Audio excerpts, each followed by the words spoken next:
La guerre en Syrie a été couverte sous plusieurs angles, mais dans une série d'articles pour La Presse, Isabelle Haché a pris elle-même des risques pour nous offrir une perspective unique. Elle est allée au-delà de la guerre en tant que telle pour examiner des questions complexes de conflits ethniques, gouvernance et féminisme dans cette région divisée. Son incursion profonde en Syrie lui a permis de trouver des êtres fascinants, ainsi qu'une perspective canadienne bouleversante. Les juges ont dit que même si son affectation la mettait en danger quelquefois, Isabelle Haché n'a jamais perdu son souci de faire du bon journalisme.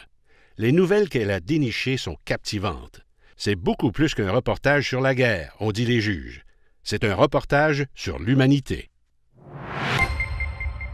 Stephanie Nolan of the Globe and Mail takes great risks, both physical and psychological, to cover the most important things happening in South America.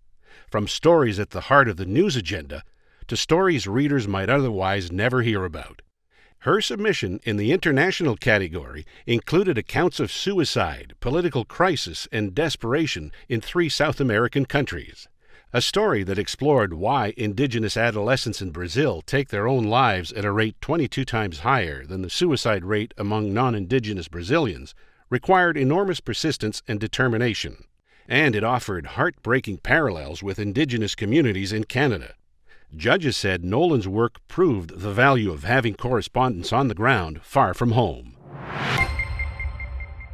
A secretive system of Communist Party justice.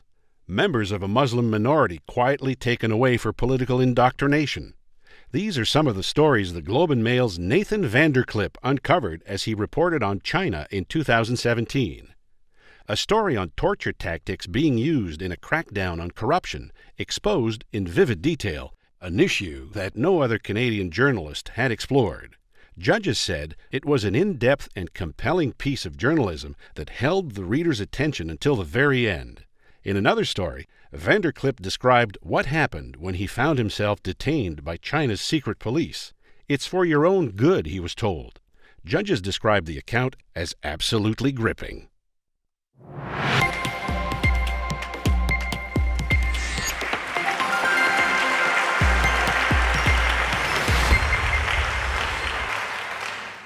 And the award goes to la gagnante est Isabelle Haché.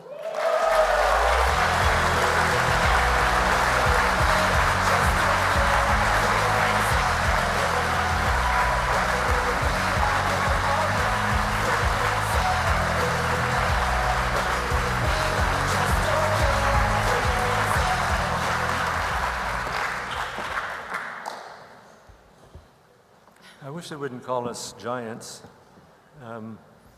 I think we've been shown this week, the week of Press Day, to which we pay great homage these days, and so we should. There's a tremendous number of really fine, really courageous, really terrific journalists out there doing a job, and all of us should be on their tail to do more because the world needs it.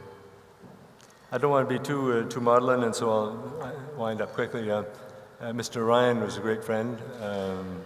Believe it or not, I was old enough to qualify to some of his excursions. I remember him riding in my backseat of my Volkswagen. I remember him sitting in the corner chair of his office, dispensing wisdom. He was the only man, I think, who could assert quite happily at public functions that he had spent his holidays reading the diaries of La Fontaine and Baldwin, Baldwin La Fontaine. Alors merci tout le monde. Je suis fier, c'est un honneur pour moi de recevoir un tel prix. Je dois ajouter une petite chose.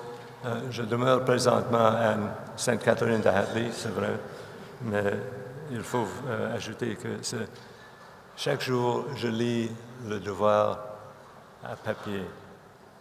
And that's it. Thank you.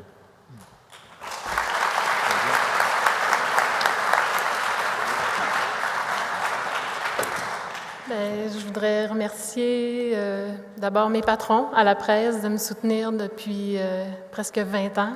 Éric Trottier, Alexandre Pratt sont toujours là, toujours enthousiastes quand j'ai des projets de reportage. C'est pas le premier prix du journalisme qui est gagné pour couvrir la guerre en Syrie. Vraiment pas. Je me souviens que ma collègue Michel Ouimet, qui a pris sa retraite cette année, a gagné un prix il y a quelques années déjà. L'année dernière, il y avait Marc du Globe and Mail avec sa superbe série qui était extraordinaire, qui a gagné aussi.